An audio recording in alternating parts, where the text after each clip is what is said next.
Wow. We got a full roster in here already. Go on. Julius was in first. Giovanni's close second. And then we got Mr. Old School himself. George, how you doing, guys? Welcome in. I screwed up. That's all I'm going to start this thing is I screwed up. I ordered the wrong paint.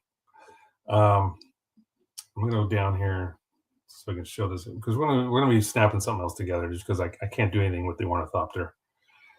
Other than disassemble it, or I could assemble the retracted landing gear, which I haven't done yet, but I mean, I guess we could do that. But anyway, so tonight's going to be, what's up? Tonight's just going to be little Star Wars build. I'm going to build a 1/350 scale Millennium Falcon, right? Okay, so let's go down here. Let me show you what I did first, though. So this is Mr. Color 528. And if you look at what the color it is oh gosh, it's so small. Let me get my mags on here. Okay. I was looking for IDF gray, right? And this is an IDF gray. But it's a certain shade of that, and it's like I said, it's number 528. So when I looked up IDF gray, I came across number 529, which is a more of a greenish color like this. So when I went to order this, I looked up IDF gray and I found IDF gray and it was 528. So the number didn't click in my head that it was a different number, because what I really needed was 529, not 528. So I have 2 jars of this, which I'm sure I will use. Not a big deal there. But I had to reorder the other color. I ordered it from the same little hobby store in Ohio. Says it'll be here Saturday. We'll see how it goes. That being said, Julius is saying, George, it looks like Santa Rosa IPMS group disbanded. Oh, we're gonna groups disbanding. That sucks. I want to go back to something earlier I just saw before we actually started. Giovanni said he was finally able to open the kit I sent him, and it's amazing work. Thank you so much. I do appreciate the kind words. I'm so happy that you're happy with it. It was a fun little build. So I can't wait to see it when you finally get it up and displayed the way in all its glory. So anyway, getting back to done that myself. You've done that. You've ordered the wrong paint. Yeah, I expected to kind of have this thing taken apart and at least started painting the cockpit or something, or have everything primed or getting to that stage. But life, family, work mix and stuff like that, I had to spend some time with my wife, of course, and I wasn't going to do much to it. So I just waited for the paint to show up, because it took a few extra days for those to show up. And then when I got the color, I realized I made a mistake. So that was my fault. But anyway, what's up, Nick? Nick's in the house. So we're going to build this little guy. And this is a 1/350 scale. And I know that because this one actually comes with water slides, amazingly enough. 2 sets. I don't know why there's 2 sets, but actually there's 3 sheets in here. There's a little display plaque if you want to put that down, and then we've got the sticker sheet. Garbage. I'll throw that away. But then I have 2,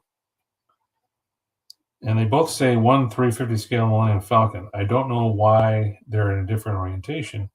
They're essentially the same sheet. It's just things are done differently. But anyway, water slides are kind of cool for something of this scale, extremely small scale. It's kind of impressive, actually.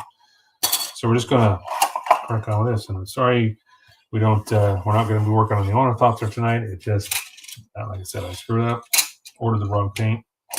So in order to kill a little bit of time in between, we're just going to do something cool. Build this little guy. And as always, these little, these are vehicle kits. They call them vehicle kits, but they're really small scale stuff. This is probably, this isn't the smallest. I've got a Star Destroyer that's really, really small scale. Giovanni says, I regret using water slides on the HG Millennium Falcon. Yeah, when I did my first PG, and of course I did the same. I did use some. Oh, I can't say that because let me start over. when I did PG Falcon, I painted all of those color markings just because, you know, they're big enough. You can mask things off, match the colors nicely. And of course, painted stuff, I think, always has an advantage over water slides. However, you can make a water slide look very, very good. That being said, when I did another commission project, which was the 144 solo version Millennium Falcon for a friend of mine, I did use some of the blue markings, some of the water slides for the blue markings on that, because the surfaces were flat enough. You know, there wasn't a lot of complex curves and ridges and textures and things that we're going to use a lot of softener. There's a little bit of that, but it was easier to rather than masking and trying to paint those colors. It was easier to do that. So only a few runners here. We've got to flip over the box because the instructions are actually on the inside. So yeah, I say you could use with Millennium Falcon's kits. There's so many available. There's different versions. You know, there's the Force Awakens version, and there's the standard, you know, New Hope version and stuff like that. So each one, if you can get them with a set of water slides, you can use some of that stuff. But I think painting the markings does have its advantages. Anyway, let me see if I can even see this instruction booklet here or box. This is the direction. You know, instructions are in the box here. So I'm just going to kind of place everything where I can. Hopefully, you guys can see what's going on. I'm going to put these in an area where you can see mostly everything. But yeah. So what's everybody else doing tonight? This is just going to be a build along kind of. Hopefully, you guys are doing something, some kind of project. E421. It's fine. This is called a 21 one. It's the only one on the runner. Could just be called the A4 runner. They did number it for whatever reason. Not a whole lot to this little Falcon because there's so many. I mean, there's two primarily huge pieces, and then the rest is just some detail stuff. So, if we have time, we'll get back to the Ornithopter. Maybe just start doing the landing gear. But for the time being, I'm just going to snap these. I mean, these are some really highly detailed kits. I was trying to decide between this and what else do we have? We got a 144 snow speeder. I thought about maybe doing that. The snow speeder with the ATST. Got a lot of these little kits, but I'm trying to think of something that I could actually probably finish tonight. And I think with the addition, oops, that just dropped. I'm gonna have to. Oh, no, I can get it. Hang on, I dropped a piece of the rubber. Print work. Pretty good one. Hi guys, I'm trying to reach down and grab it. There we go. Working on the Crusher, Joe Harpy. Nice. Information update from Julius. Sunward Hobbies in Canada has stopped shipping to the U.S. Oh, no. I tried to order some paint and they denied because I'm in the U.S. That sucks. We'll probably end up seeing a little bit of that, I'm sure.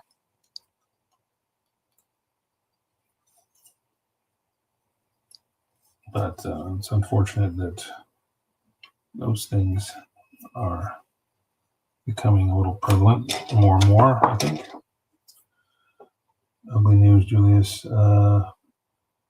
Prep work for our IPS meeting this Friday, then hitting the paint bench. Nice. I haven't been able to see much of what George has been working on. I try to. I'm not on the. I'm back on the Monday through Friday schedule now, so I don't get on the Saturdays is usually the day I was able to actually watch a little bit on the drive-in because he stays on a little longer, but not lately. I'm always amazed by the scale of these kits and how highly detailed they are, being that they are so small.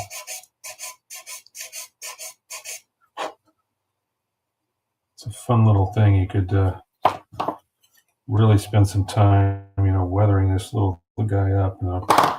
Most likely we'll end up doing that, especially the scale. I mean, how tiny this thing is, but there are so many little fine details. If I can get an angle here, you can see all the pound lines. I mean, it's pretty crazy. How much is there? Finished the HG Zaku 3 flight type. Yeah, I did see that. That looked very, very clean. I was impressed by that build. I started. I put a couple of shorts up on YouTube with the Valkyrie that we just finished, the last build, and it was kind of funny because somebody commented on that I had it posed kind of leaning to one side, and they said, "Well, if you fix that pose, but other than that, it's pretty good." I'm like, oh, thanks, but it's kind of intentional, but whatever the case. 2, 5. Oh, okay, so we got 5. I do have to kind of pay attention to what I'm doing here, even though this is fairly basic. Still gotta keep in mind what I'm building here. You should put some fiber optics in the Falcon. This little guy, just saying, damn. I mean, I guess I could. The problem is the cockpit and stuff, everything's sealed up. There's no windows. I could possibly do some running lights or something like that. That might be an option. Let me see if they even have them. Because there was, on the 144 scale, there was some circles around this. Some little, look like portholes, but they were actually lights, like for running lights. That's what I would do. Gosh, it even has all the little vectoring fins on the thrust nozzle on the back here. Yeah, I could see doing some really cool paint effects with this. Let me show you that if you get up close to those, look at all the details inside of those circles. And the molds are just unreal at this scale. Let me hide that comment. Fiber optics, yeah. You got a point. I could turn this into something really stupidly complicated, huh? Maybe even I could make. Well, I don't know. This thing has like one big giant. This is the piece for there's like the thruster, the main engine grill. I guess for the back. I wonder if maybe drilling out each one of these little squares and backlighting that, maybe with some side glow fiber optic or something. It's an option. You could turn this complicated kit into something really complicated. Even more so. I might actually need some glue on this. I'm going to pull up the glue here. I'm with Julius on the fiber optics. You just want to see me do it at this scale. I mean, gosh. I mean, I guess it's not much different than trying to put them in the 1/4000 scale on SDF1 that we did a few years back. A24. Where's number 4 at? Oh, okay. Yeah, well, I guess I'm going to have to, because these are directional, I'll put one at a time on, I think. That way I don't get them mixed up. All right, we'll see. Tonight we're just going to be snapping this thing together, but yeah, see maybe taking on something like that to make it even more. See, where does this go? It's supposed to go here. And there it goes. Gosh, that's tiny. I could just put a little spot of glue on these. I mean, these aren't, these aren't pegs necessarily. They're just like alignment tabs. So You can glue these in, not a problem. I won't glue in some of the stuff if I do plan on trying to do some ridiculous fiber optics on this.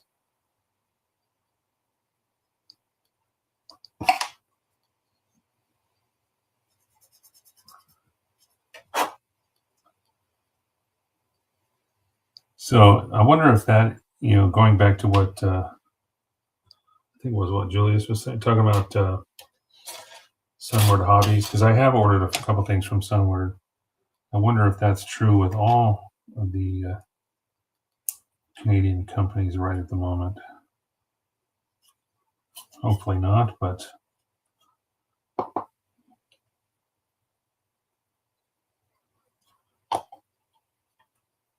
I guess I'm glad I got what I did from Sunward before that took place. I think it was just some, I'm trying to remember what I ordered. I think it was just some paint, maybe. So 2, I need number 3. And that's just going to be the other side. This is going to go together fairly quickly, I think, based on the number of runners and parts.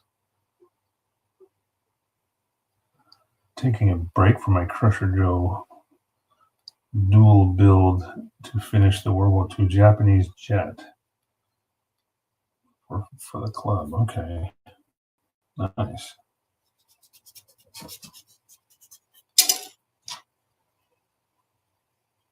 And I didn't have time. I was going to try. I was scrambling. My computer was being stupid when I first got up here. I don't know if it was the computer or just the camera. It kept wanting to show, like if I put the camera to sleep, if I do like sleep tiny, watch, you'll see my background. Sleep tiny, go to sleep. Oh, now it's not gonna. Sleep tiny.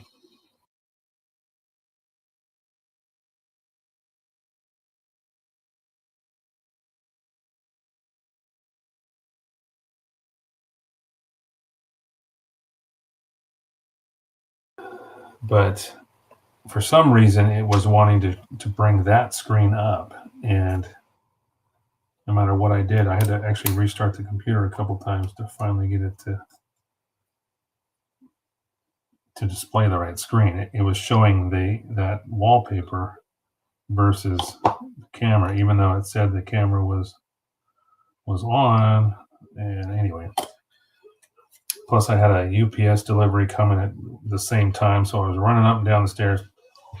Anyway, what I was getting to was something that came up in one of the last broadcasts was that sometimes when I'm doing a lot of heavy sanding and I'm shaking the table quite a bit, my microphone, because it's mounted to a bracket, like a swing arm on, it was actually attached to the table. It was picking up that noise, and I was unaware of it until one of the viewers actually pointed it out to me. So I didn't have time. I was going to see if I could remount it. I was thinking about one of my shelves that's within arm's reach. I might be able to somehow redo the configuration of that and get it off the bench so we don't run into that again. But for tonight, I'm going to have to keep that in mind because I didn't fix it yet. So if I am doing some heavy sanding, I'm going to take my elbows and lift them up off the table so we're not transferring that energy through the microphone.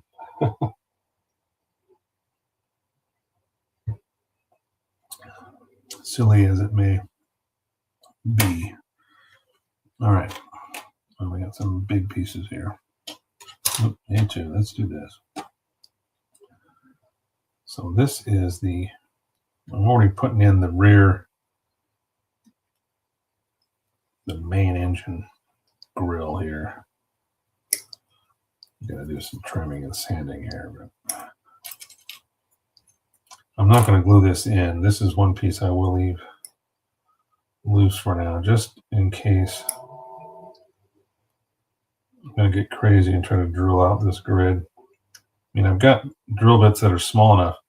The grids they're kind of rectangular, but I think if I was to get a drill bit that was close enough to the size and do it in a round hole through there, probably would look just fine.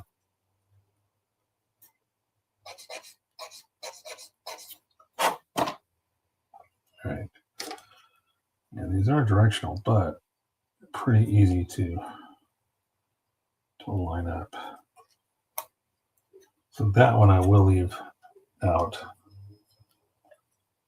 Or I'm not going to glue it. So I can pop it out if I want to. When I get time to, when I disconnect it or take this thing apart.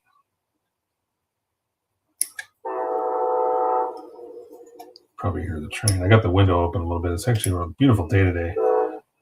As cold as it was like 2 weeks ago, it was stupid cold. Now it's just like in 60s and just awesome. So I got up here and I shut the door and I was like, man, it's kind of stuffy. I'm just going to pop the window open a little bit, get some fresh air going.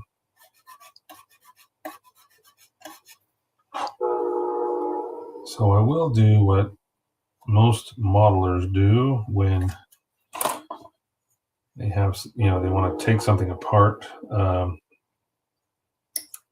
after, assembly, make it easier. I'm going to take my nippers and I'm going to cut these pegs at an angle. So they'll still grip a little bit, but I'll be able to take it back apart easier than having to really pry on it.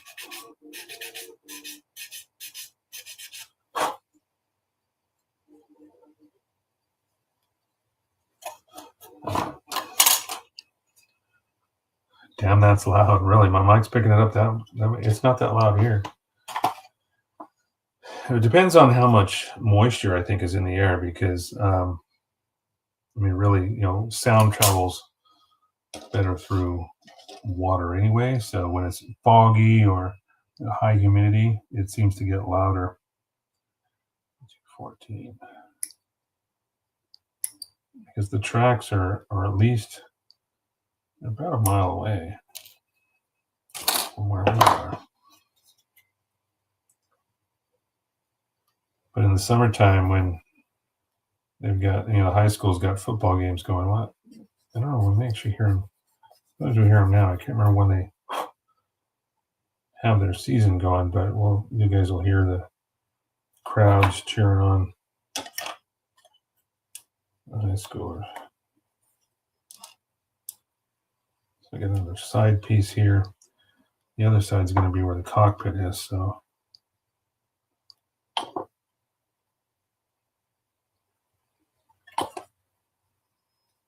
A little bit of glue there.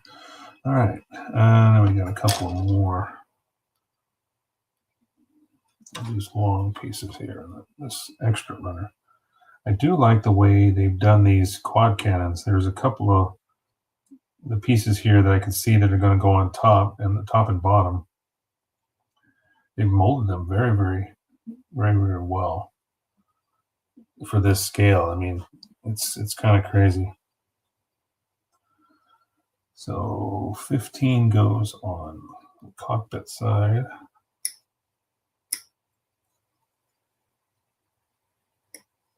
Drop that one there so I don't forget where it goes.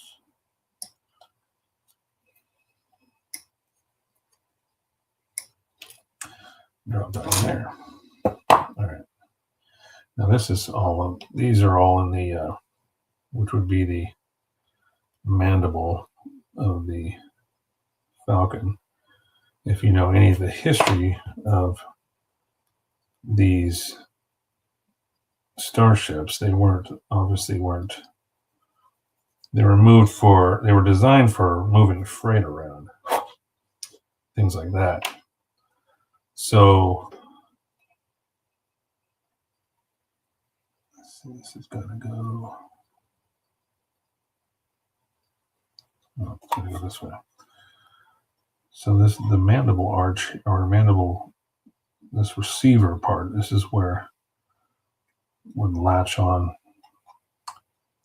Obviously, in the movies, it wasn't used in that way. But if you do look at any of the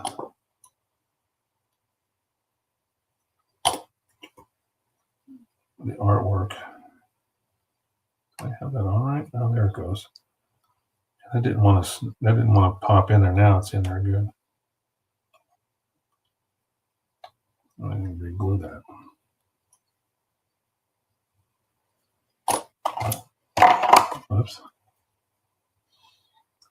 You were able to put 6 LEDs on the cockpit of the HD Falcon. Wow, 6, huh? What size? Out of curiosity. See, once I started using fiber optics, it kind of it frees you up to put more. You know, you can use less LEDs and still have the same amount of lighting. Buddy mine out here is working on the 4000 Star Destroyer. I think it's 4000. Might be even bigger. I can't remember. I gave it to him because I got an extra one when I won that contest. They shipped me a bunch of models, so I had like duplicates of some of the stuff that I'd already had in my collection. So I was just like, hey man, hook you up, you know. So he's building it right now, and it's not the special edition one that came with the glass, you know, the clear glass inserts that you can put in behind the panels and then light it up from behind. So he's having to install LEDs and fiber optics. So, but I don't know if he's doing fiber optics. I know he's doing LEDs for sure, but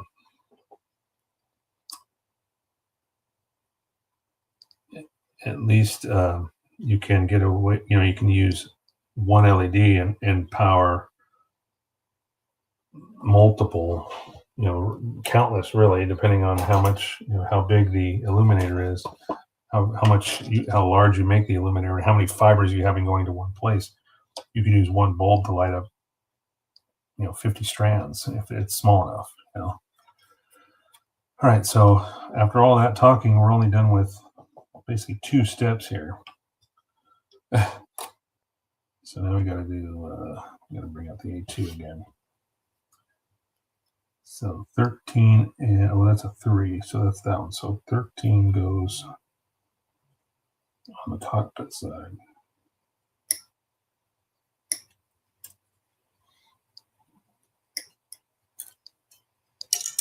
Put you over there. Oh, is my camera doing funky stuff?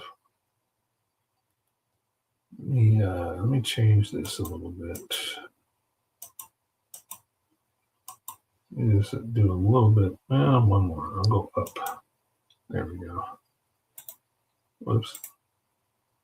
Let's update that. There we go. Now we're a little bit more centered. What size were those LEDs? I'm curious. Were they 3 millimeter? It's pretty common size. I started using 5 millimeter. Some of the stuff, depending on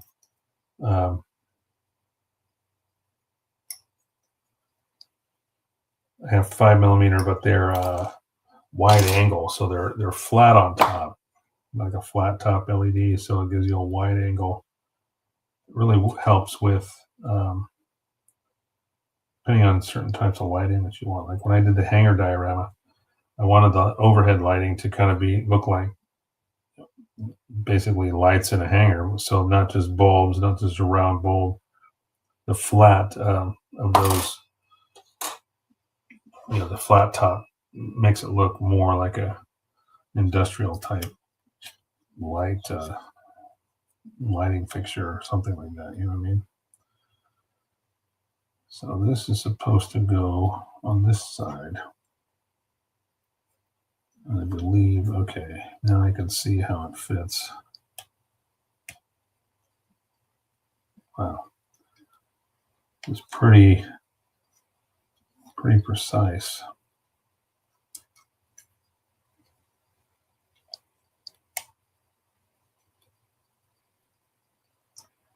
Pico, I think.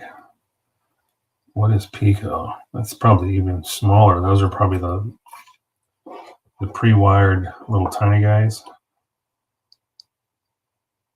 I'm not even familiar with the term Pico when it comes to the size of an LED. It sounds small. That's all I'm saying.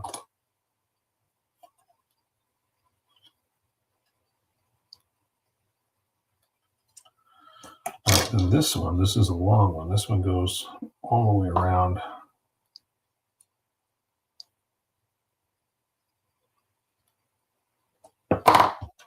Just a few nibs to take care of.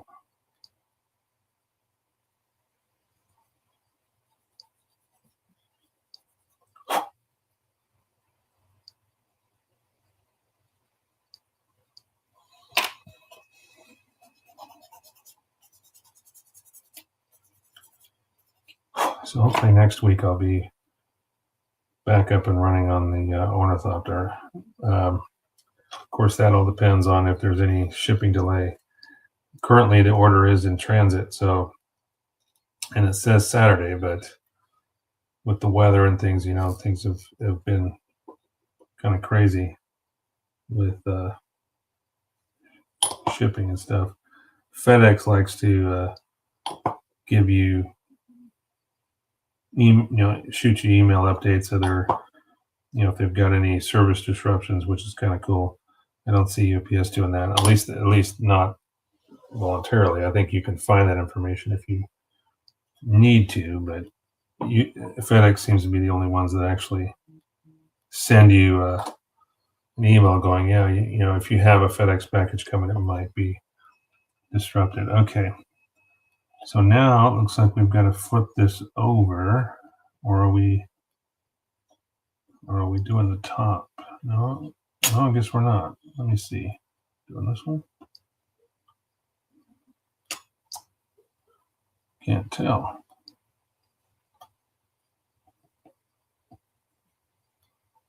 Well, I shouldn't have. We'll cut that off the runner again. Actually, let me look. Oh no, it's this one. Okay.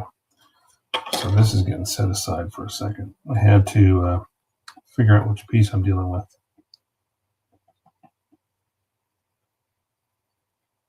Yeah. Okay, because there's the cockpit. Okay. All right, I think we're good to go. Yeah, really small. Micro is the next size. Yeah, okay. I've seen those. Do they come pre-wired? I hope, because that makes it a lot easier.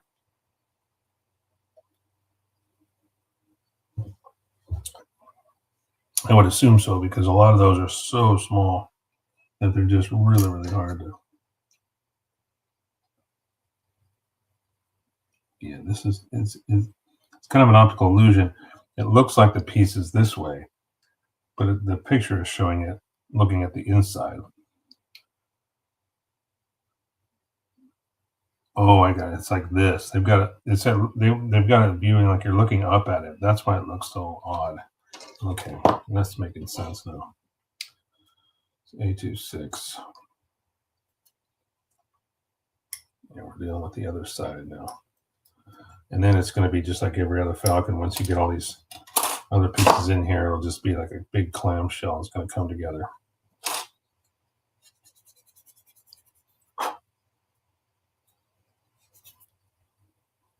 Cutting these nibs nice and close, not leaving any sanding needed, really.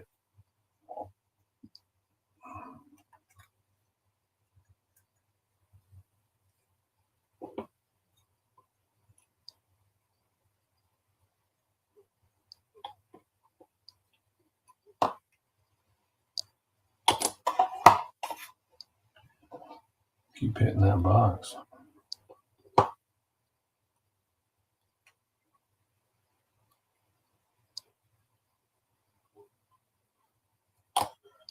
So far, fairly impressed by the details on this thing.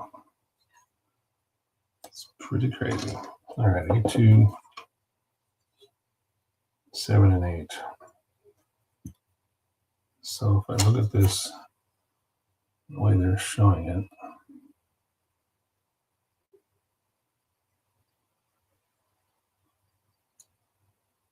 7 goes over here.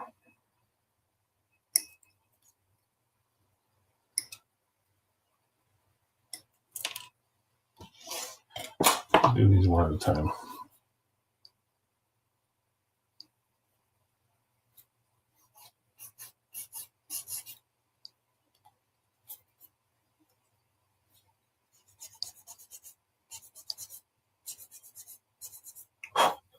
Yeah, I was debating like pulling a larger kit out, something to like a next project kind of thing. I could have head start on it, but I thought now I'll keep it simple and do something like this where it's okay. So these go up in here. All right, so that's kind of cool, showing the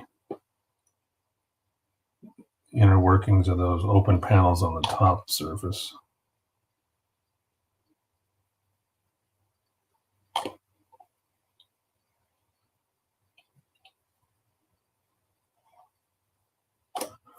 So yes to pre-wired, yeah, sounds about right. That does help. I mean, I have soldered 1.6 millimeter LEDs, that were surface mount LEDs, very, very tiny. And it's doable if you know how to do it. It took me some time to get it right. Originally, when I first started using surface mount LEDs, I found this stuff called it was solder glue, and it's actually this is rounded. I need a file. It's actually conductive glue, essentially. So it works like, not like super glue. It takes a while to set, but when it's done, it's conductive. So I was thinking this is the only way, before I figured out I could solder them. It just took me forever to finally, get good at soldering them. But I used that solder glue, and it worked. I still have it somewhere around here. I'd have to find it, but it was some pretty crazy stuff. It was like a black, almost looked like a black, thick kind of CA, but it did work. But the problem was it was fairly delicate. If you were manipulating wires or moving stuff around, sometimes you could run into some issues there. It would break or something like that. You had to be careful. All right. So now we're moving on. Next step. Oh, we're going to put both halves together. Looks like. I think. Did I miss anything? No, guess not. All right. So here's the part where I got to cut these pegs. Giovanni says, I'm giving up Warhammer 40K figure. I'm giving up. Why? Why are you giving up? I'm watching all the Star Trek series again. Just ordered a few of the kits, plus one of the nice. So you're going to do some starships, huh? I have toyed with the idea of doing Star Trek, some kind of starship. I've always had a fond love for the Reliant class, but after seeing that new Starfleet Academy show, I'm like, oh my God, what are they doing to Star Trek? It's horrible. It's just horrible. I know George is fond of Star Trek, but my God, man, I can't stand watching that. I haven't watched a full episode. I've just watched some of the previews of it. I'm saying, what have they done to Star Trek? It's kind of like what happened with Star Wars too.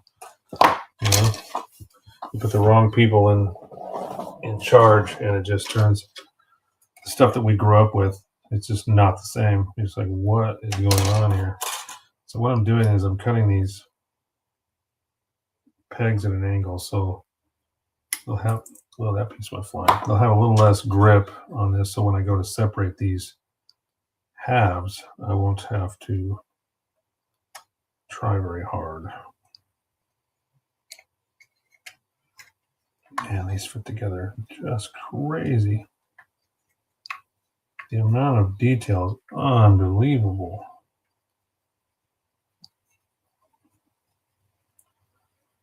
Wow. So if I do get nuts with this and try to cut out drill out those little grills, I mean, let's look at how small, look at how tucked in that grid is on that engine. If I could drill each one of those little squares out and have a piece of, backlight with some side glow. I don't have any side glow, so I'd have to make it, but I can make side glow. You can turn end glow fiber optics into side glow. And if you don't know how that works, you basically, you have to sand it. So you take the strand of end glow, so it glows on the end, but if you sand the sides, it makes it more opaque, and then it will create the fiber will glow on the sides. So it will be Star Trek over Star Wars any day of the week. Yeah, I knew you'd say that, but I just can't do it. I can't do it. The new series is just straight up garbage. It is so bad. I mean, just what they've done to Klingons alone is just unacceptable. They're supposed to be the warriors, you know. Not walking around with eye makeup. Just saying. All right.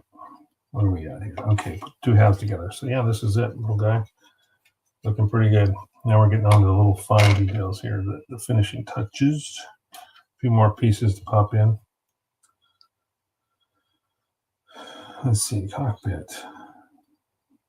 Okay, we all know where the cockpit goes. That's pretty easy.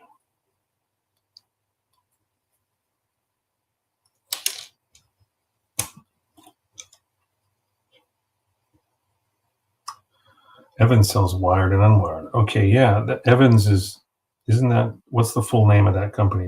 It's not just Evans, right? It's something else. It's a very, very good point, Giovanni. Let me know if you have the full name of that.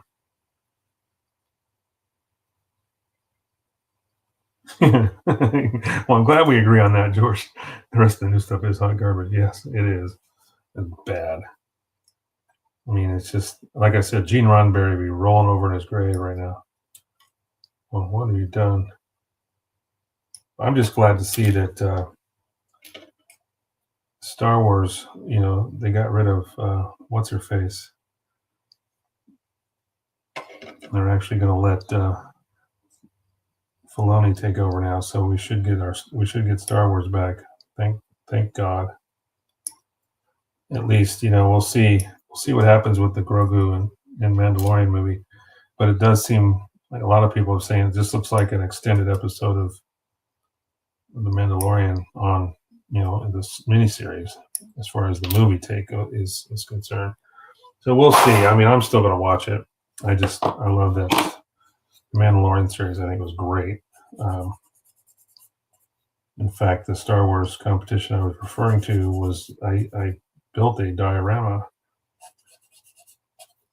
to The Mandalorian Season 1, episode number 8.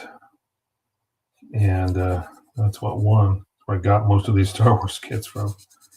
But hopefully with Dave Filoni at the helm, we can get rid of some of that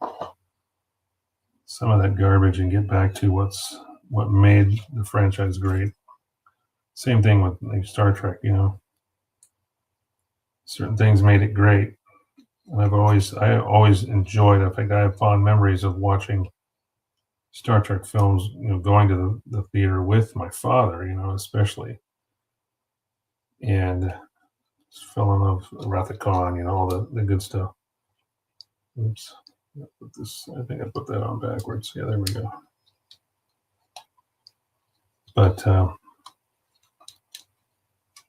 haven't been able to watch the Lower Decks. I haven't seen the Lower Decks. I've heard of it, but I haven't watched it, so I'm gonna have to check that out. All right, now we're getting on to. Oh, I must have. Oh no, did I forget something? Uh-oh. I think I might have to carefully separate these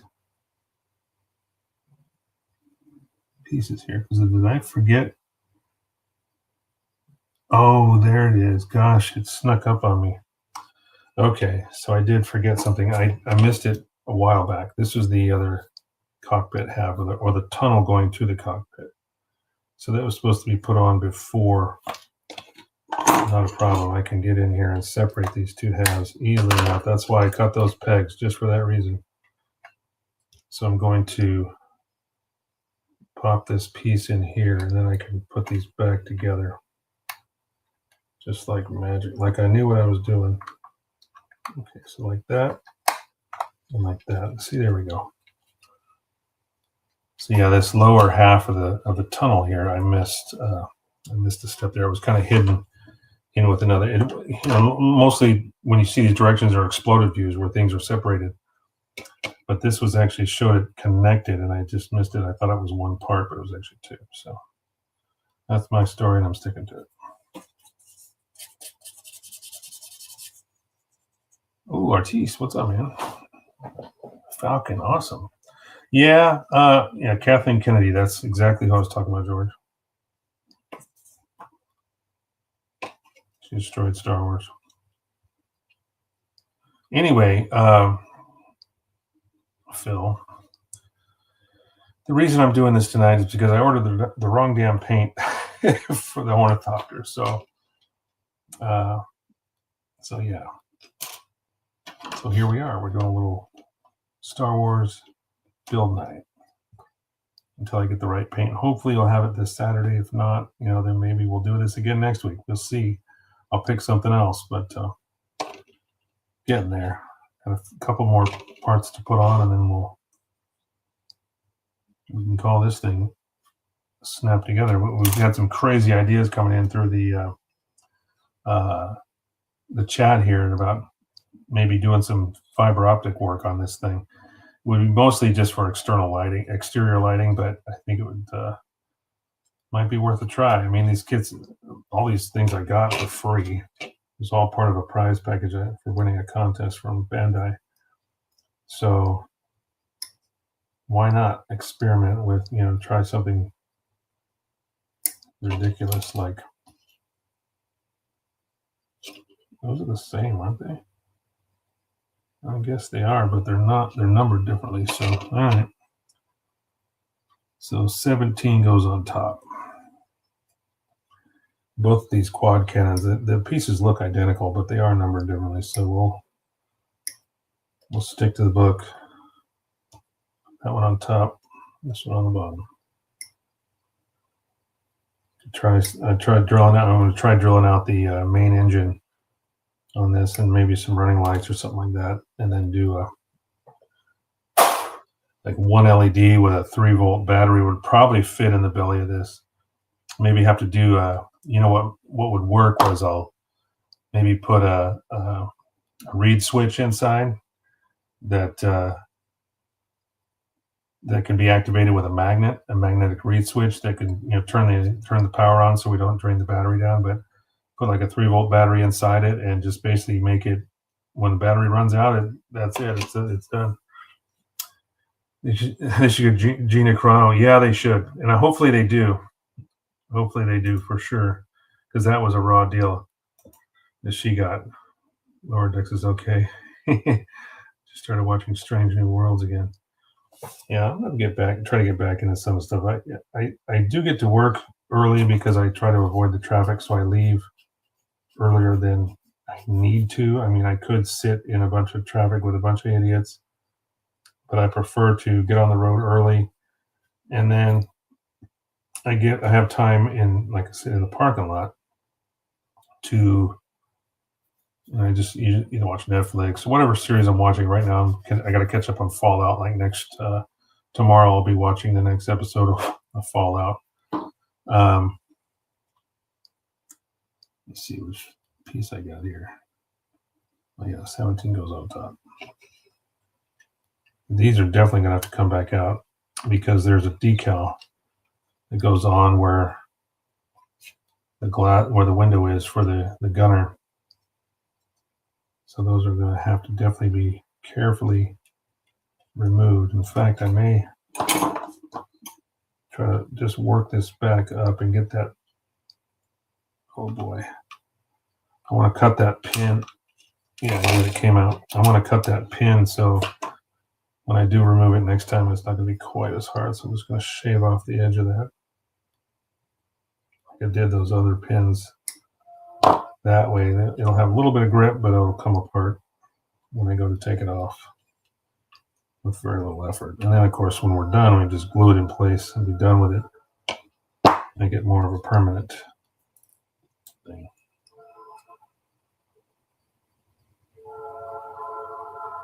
Comes the next train. You guys are getting a treat. You get to hear all the trains coming around my house. All right, so that's on the bottom there. Now we got one more piece to sand off, and then we're done here. Gosh, I'm still very impressed by the amount of detail on this for a 350 scale kit. It's just insane. We do get some Amtrak out here as well, but most of it is freight. So most of the trains you're going to hear are going to be Santa Fe's, you know, a lot of freight. This has a fairly large mold line going down the center. Let's take that out real quick. The radar dish is even very well done. All right, and this was gonna half moon keyed. Very nice. All right. So last but not least, we got a little stand here. Oh, cool. I like it. So it's got a little ball joint on the end of this, so you can, once you pop it in, you can rotate the Falcon around and make it, you know, take on any angle you want, really. Very basic stand. I'm just going to clip this out. That's what that third decal sheet is for, that has that little, I'll show you, like this guy right here. This would be for right there in front. Put that right on the base. Yeah, I think a reed switch is a good idea that way. Just a little magnet. I can maybe, you know, figure something out when a place to put the magnet so it's not seen on the bottom. And you just pop a little magnet on and open that or close that reed switch and turn on the lights. And all I would need is one LED. The little 3mm would fit in there, and whatever fibers are going to go into it, just one LED would light up all those little lights. Hell, that'd be awesome. You know what would be really good is when we had a damn IPMS event out here. Seems like everybody's, not everybody, but a lot of people are losing their events. Sucks. All right, so this little ball joint here, I'm just gonna take the numb though. Choo-choo. Yeah, I know, it's a little noisy and the microphone picks up everything very well, so I get it, but at least I'm not dying of, well, that fits pretty tight. All right, so this little guy, this goes right in the bottom here. There we go. So, you know, because of that ball joint, we can angle it up. We can, whoop, came off. Went a little too far.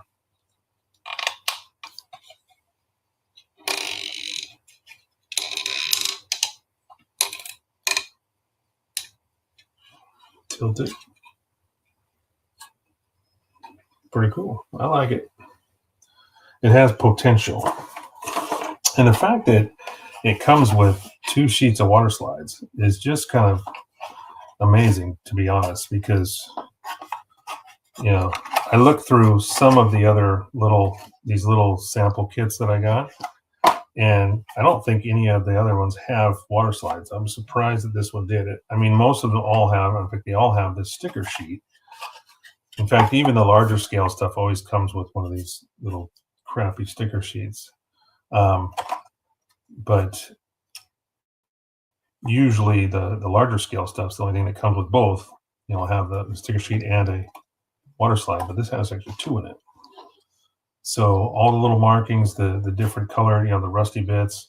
Gosh, it's even got the ones that are going to go along those little vectoring fins along the engine back here. It's even got those. Because these are so tiny, I mean, it just makes sense to try to use the water slides on these, because these panels are so small. Just trying to mask them off would be, I think, more challenging because of all the textures, all the surface textures. So get a good water slide on there, soak it with some softener, and yeah, you'd be good to go. So where are we at? It's almost 7 o'clock, so we're about 30 minutes out.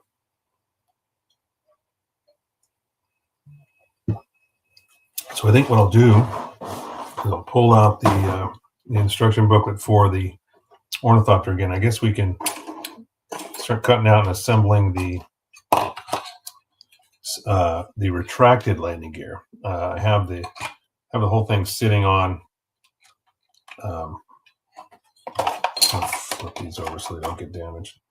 Just put you back in the box for a sec. So I have it sitting on it's like a big dragonfly.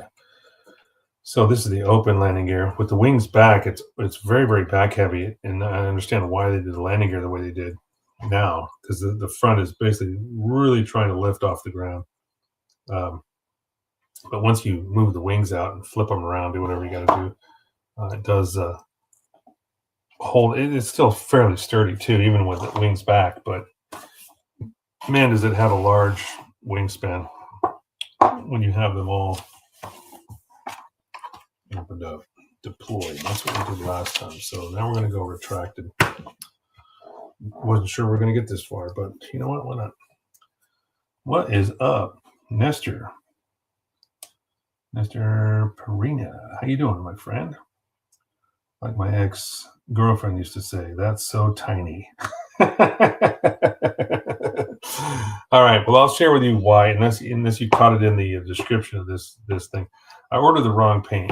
I was going to be trying to paint the cockpit and get some of the external work done this weekend or last weekend, but I ordered the wrong paint. It showed up, and so I was like, all right, I'm just going to have to build something small, bring out a fun little kit, and just snap together this little Falcon. The only reason I know that it's a 350 scale is because it says it on these water slides. Otherwise, on the box, it doesn't tell you at all, but just the amount of detail is kind of crazy. If we look up here, I'll show you, see if I can get any of that. So you've got those little service holes in the front, the mandible, and then even the, what is it, those airlock ports, very, very highly detailed. Even the little quad cannons look really nice. It's impressive for this scale. But we had some crazy ideas at the beginning of this to maybe try to throw some fiber optics in here. So I think I'm going to accept that challenge. I'm going to go wild and try to drill out each one of these little grid holes on the rear engine, and maybe even some running lights, and run some fiber optics through this. There's quite a bit of empty space in the belly of this thing, so it wouldn't be impossible to run some fiber optics through it. Just for like the external, like I said, external lighting stuff, not the cockpit. I'm not going to worry about trying to cut all the windows out there, but just like the running lights, there was usually 4. I'd have to look and see if I can find them, but there's 4, at least 2 or 4. I can't remember, 2 or 4 red lights that light up on the airlocks. So maybe have to have 2 LEDs in it, for one for the white light and one for the red lights. But yeah, I think it looks pretty damn cool for a small scale kit like that. It's pretty awesome. Okay, D-Runner, let's get going here. So what I thought was a piece that covers up the belly there.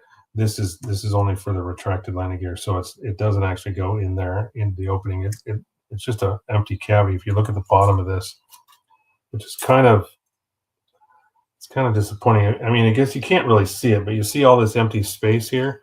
With this landing gear deployed, there's just this giant empty hole with no detail in there. So unless you address that huge ass seam line, which goes down the middle, I mean, your chances are you're not really going to see it if you have it displayed on the ground, because it's, everything's going to be covered up, or it's going to be so close to the ground. But if you get some interested judge that wants to look under there, he's going to find it.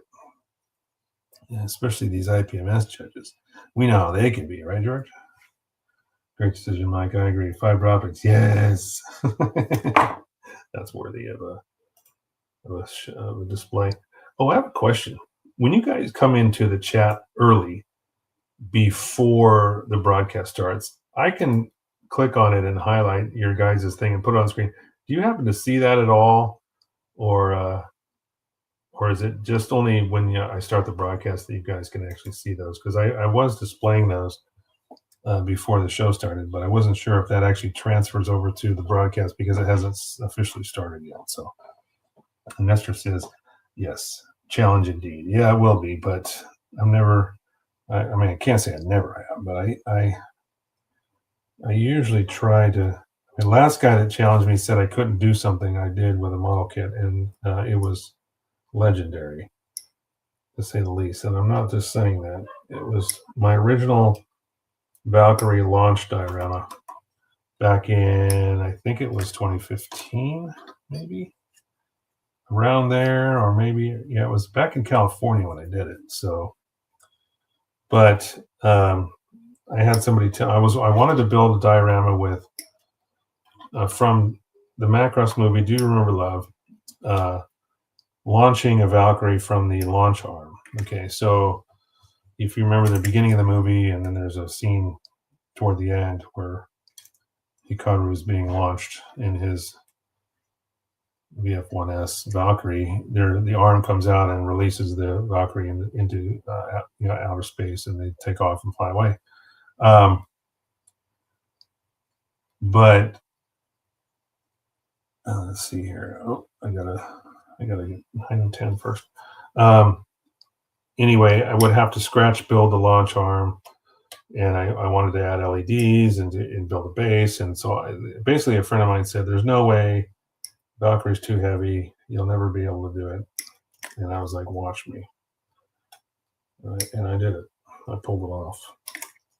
And yeah, that thing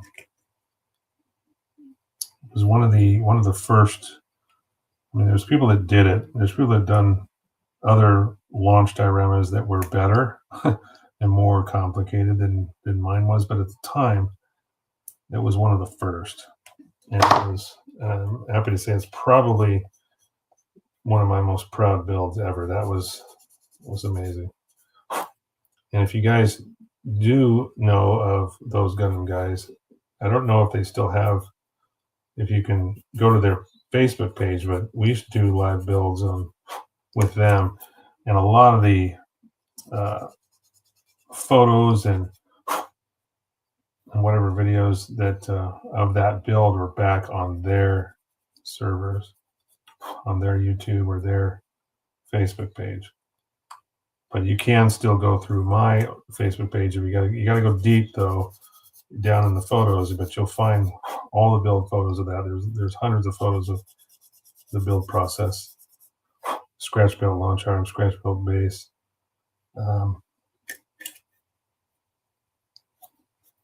Yeah, so I like a challenge every now and then. I don't always take them on. So I'm only human, right? Sometimes I get a little lazy. I'm just like, today I'm just not into it.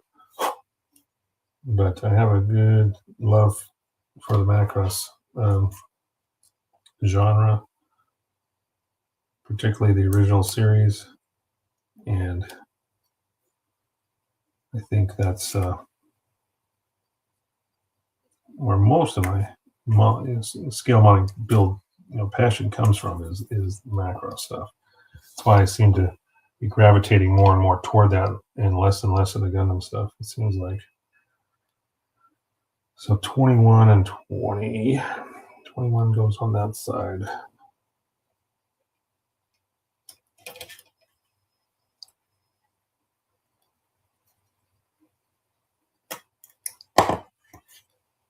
This is so I don't lose track where these go. Got to fix that seam. People like George like to pick up models and judge them. Yeah, ask Dan Salas how that worked out. Last time somebody picked up one of his tanks, wasn't attached to the base and actually dropped his model. Talk about a disaster. Came back, one of the photo etch fenders was hanging off of it. Yeah, it wasn't his finest moment. Wasn't too happy about that.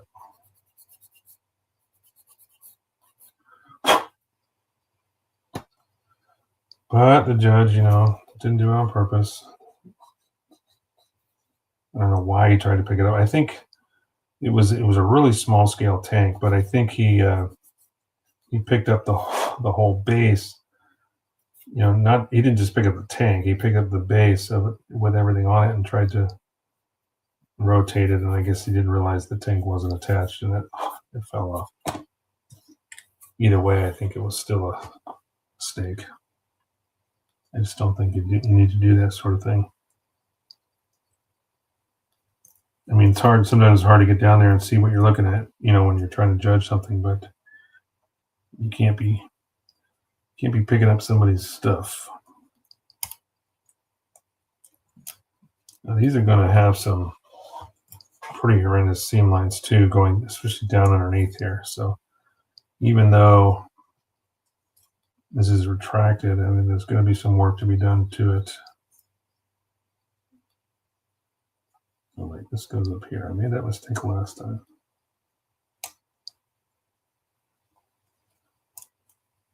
Wait a minute. Nope, that's not right. Gotta flip it over.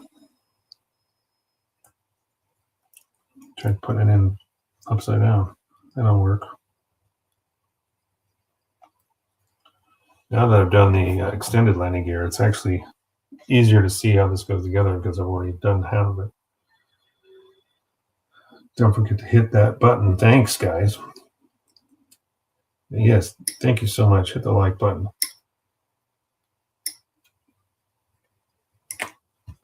It always helps out. The YouTube algorithm is a brutal little beast.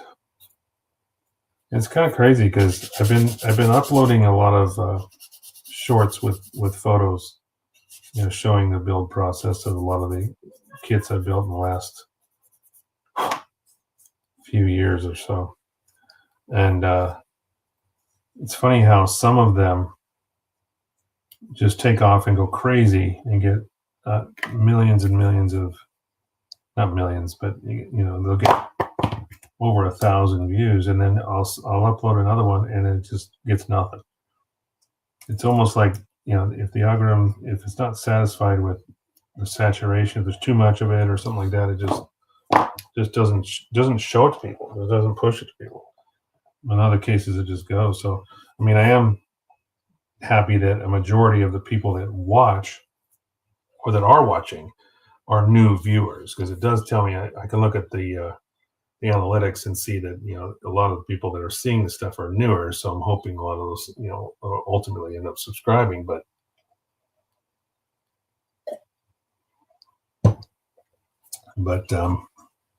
yeah, it's just I can't get used to, can't figure it out. You try to figure out the algorithm, like how does it work and how do I use it to my advantage, but it just doesn't matter. It just does what it wants. So I'm just going to keep putting the stuff out there and whenever I can, and then if it hits, it hits. If it doesn't, it doesn't. So E9. Where's number 9? Oh, there it is. Oh, these are all the same. That's right. These are like the skids.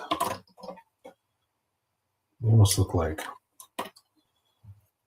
like a snow skid. I guess in this case, it's sand. That color that I ordered wrong. The IDF gray. It's an IDF gray, but it's IDF gray number 2.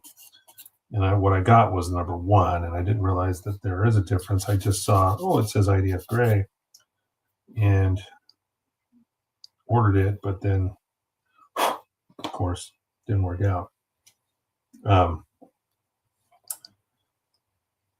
But it's not really gray at all. That's what I think is funny about it. It's like it says gray, but it's not gray.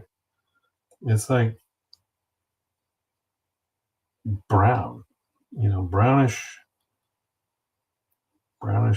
green, I think is the best way I can describe it.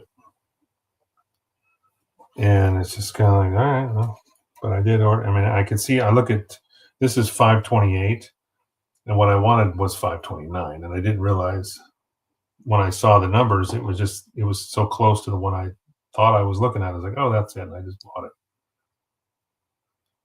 And George says, I don't pick up the judge, them except Nick's. You pick his up and just toss it off the table, right? Just throw it straight in the bin. That's what you do, right?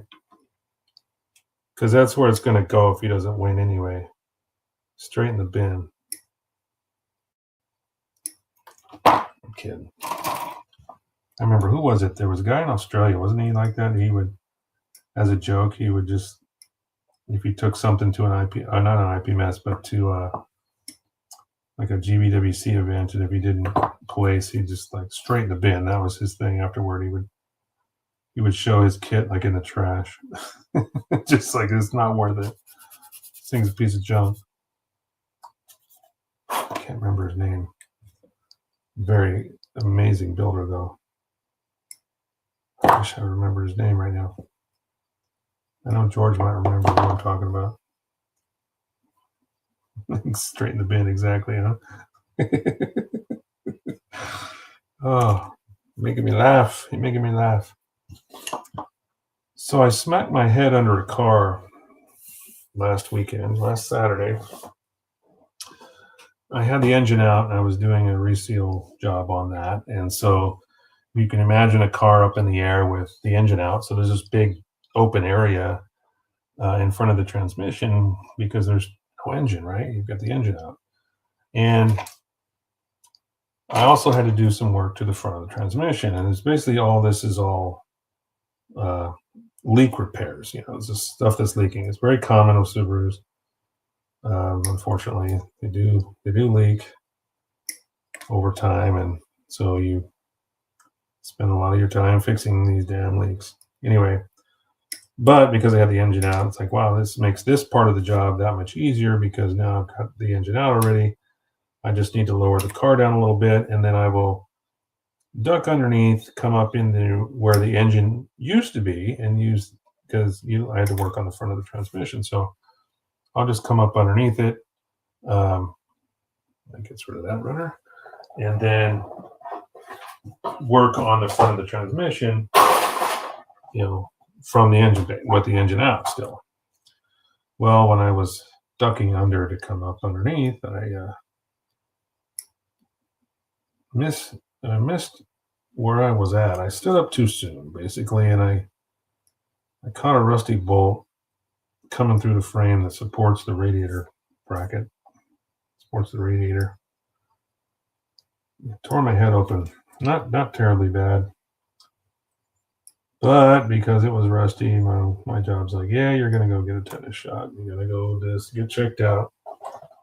They even thought about maybe whether or not they had to put a staple in it, but that never happened. But I keep telling my wife, I'm like, you know what? When I finally go bald, I think my head is going to look like the surface of the moon. I think when I finally go bald, that's what it's going to look like. It's just going to be tore up, craters, fissures, everything else. I joke about it, but the problem is because I'm tall, so there's not a lot of hoists or not a lot of lifts in this job that go up high enough for anybody like me to get underneath it without having to at least stoop a little bit. It's always something I had to contend with. Now, I am shrinking in my old age. I'm not as tall as I used to be. All those years of compression have made me shorter, but still not enough. And yeah, every once in a while, you catch a bolt or catch a something sharp underneath. So anyway, I got this stupid piece of dried skin hanging off my head, and every time I go to run my hand through my hair or something, or try to brush my hair, I keep snagging this freaking piece of skin that won't break off yet. It's not really a scab, it's just kind of annoying. Anyway, boring you with my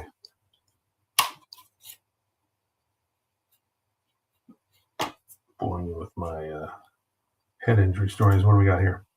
Julius, according to IPMS USA, Santa Rosa chapter still exists. Has a show in Petaluma on April 11th. Yeah. You know, how updated is that website, though? That's what you really need to worry about. Because our IPMS chapter out here, I mean, 1 month they said they were having an event, and then the next month it was gone. And so I did some talking to some of the other people connected that would know, the difference, or know what happened. And he said, "Yep, they're gone, or they're not doing a show, at least not right now."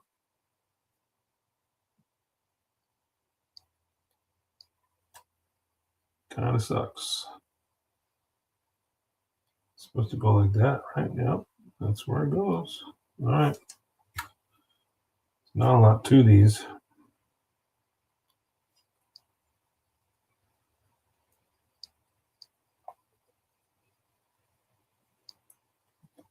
All right, I've got to flip the page here. Got about just under 15 minutes left, and we'll hopefully get through this. Might be able to pull it off. All right. So, e-runner.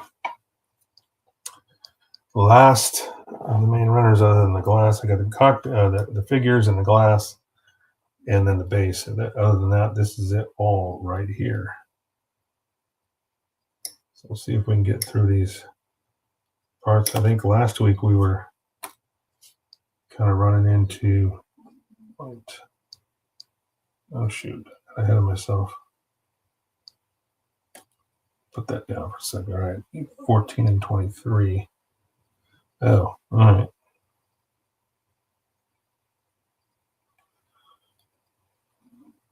Yeah, I almost cut out the wrong piece there. Let me get back to where I was. It was there, 23. It's here.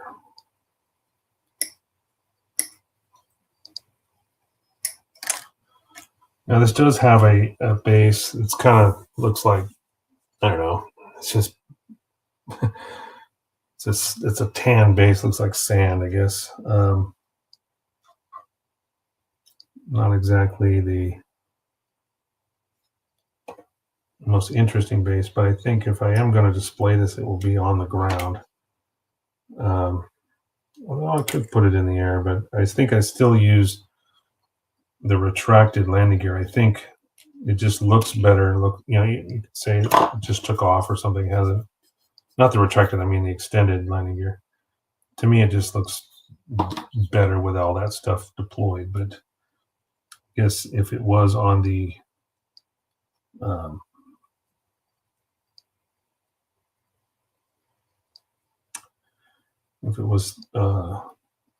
on the ground, or I don't know what I was trying to say. So that's 13. I got to do this first. So let me do this first half here. 2 and 1.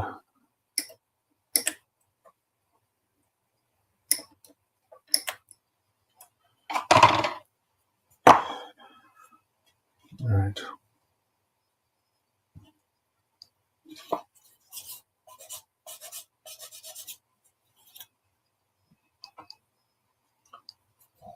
Search again. Yeah, give it a try. Hopefully you can find something going on with it. Whatever the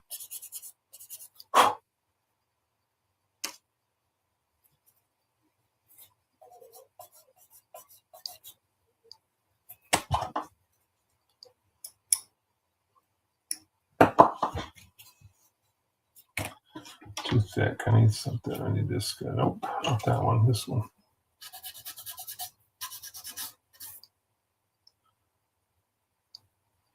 All right.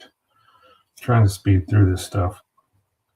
Some of these are kind of hard to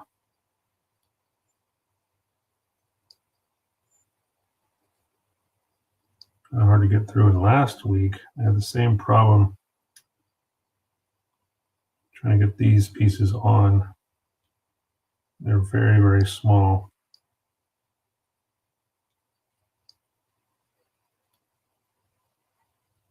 Gosh, it doesn't even fit. But I had to use like these little needle nose pliers.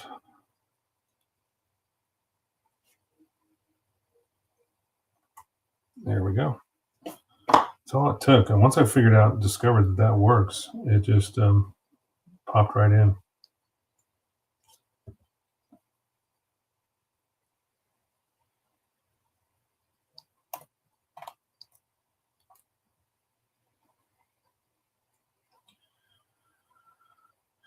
Okay, so that, and then flip this around. Oh wait, 17, I missed one.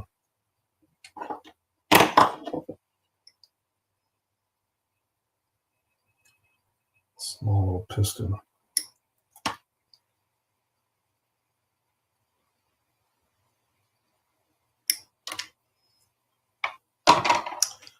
And I don't think I'm going to have enough time to get this whole thing done, but we'll see. We'll see what we get.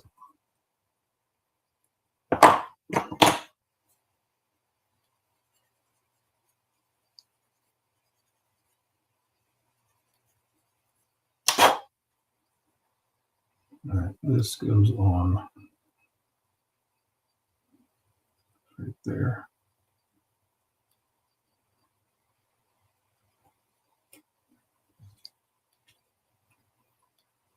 Oh, darn it, I missed another one. 22.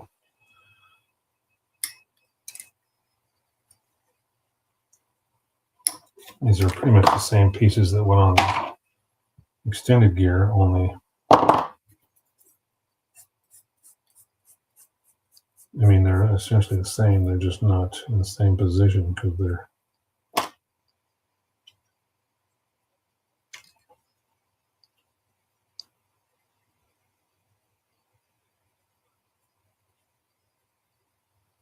supposed to go there. All right.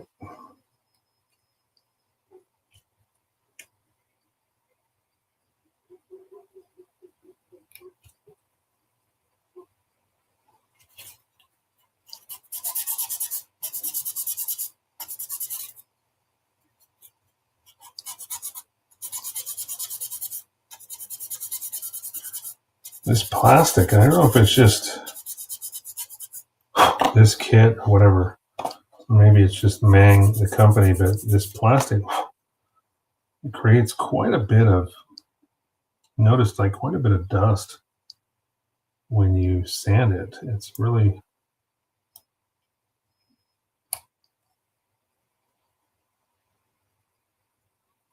it's like a powder almost.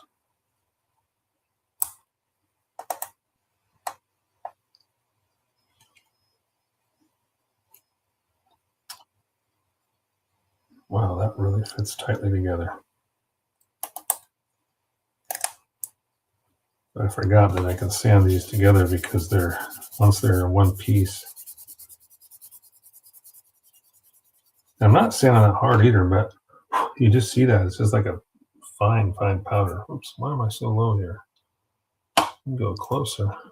Did I back that up? Camera move on all by itself. That happens sometimes.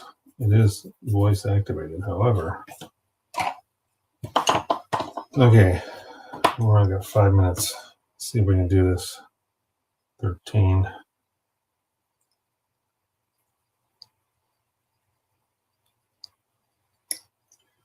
The last of the pieces on the runner here.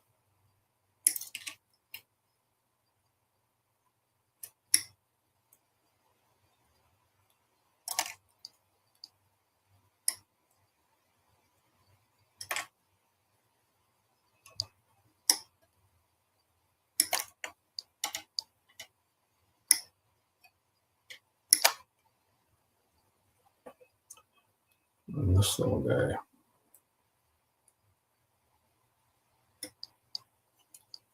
Such a small little piece.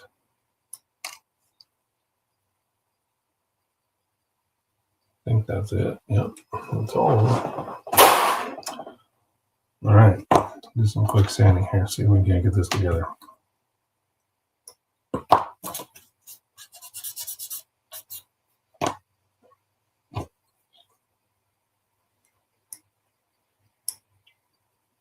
Maybe just go run over by a couple of minutes. Maybe we'll see.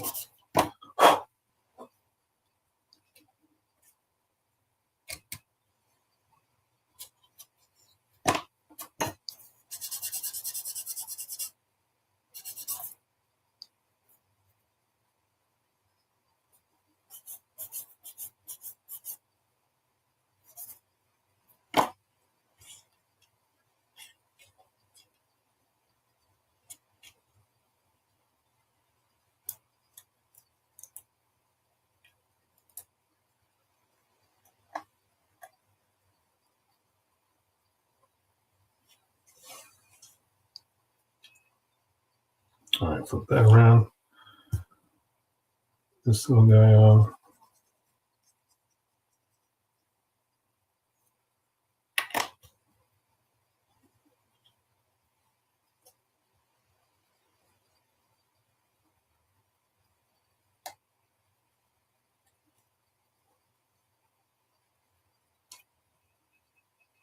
Okay. Then we got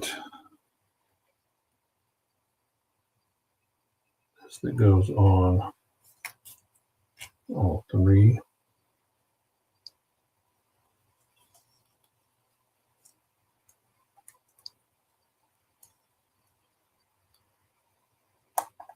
I noticed when I was building the extended landing gear that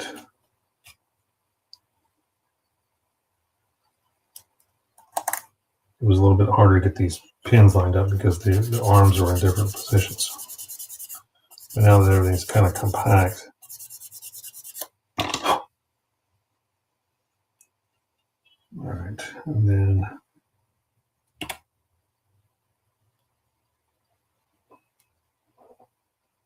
yep.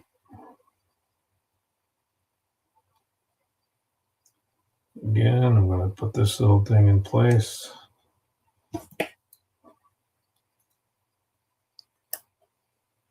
Pop it down.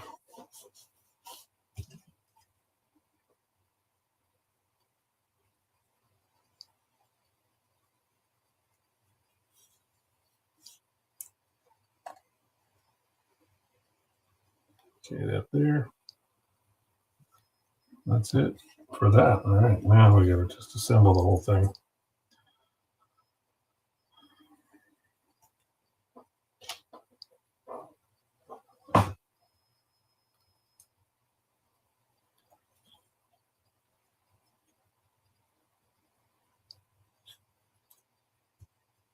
Opposite side here.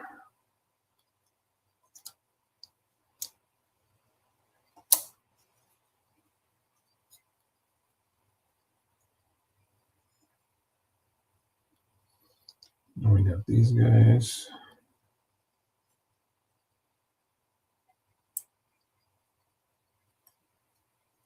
There and there. And then last but not least,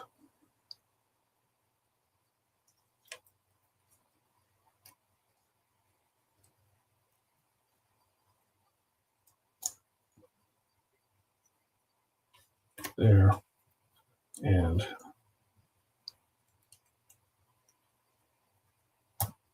there. All right, so that is the entirety of the landing gear. So if we look at the extended version, all splayed out, and then you've got retracted.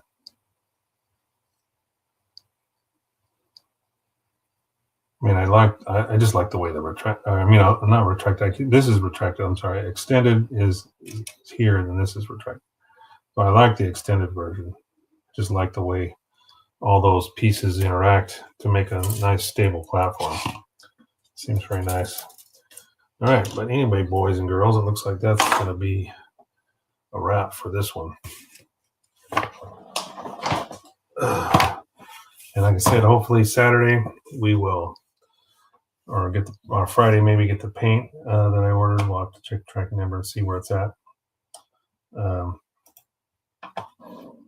But yeah, starting out today, we had Julius in first, Giovanni close second. George popped in right after that. And then as we move on down, and Nick. And I know I probably flew past Giovanni, of course. I don't think I didn't fly past him. Then we had Nestor. And one more, right? Oh, Phil. That's right. Phil was in there too. Don't forget everybody. Don't forget anybody. No man left behind. And Giovanni says good night, everybody. So anyway, yeah. Sorry it didn't work out to do exactly what we wanted to do this week. I was hoping to have some paint done, but that didn't work out. So we do what we got to do. Looking to maybe if I don't get the paint this week, maybe I'll start drilling into this Falcon and start putting some fiber optics in it or something like that. That might be interesting, right? So anyway, thanks everyone. I appreciate each and every one of you. As always, like I say, thank you so much for supporting the channel. You guys are awesome. Hit that like button. Subscribe if you haven't, and we'll see you on the next one. Yeah. See if we keep going on the Ornithopter. Other than that, be good humans. We'll see you soon.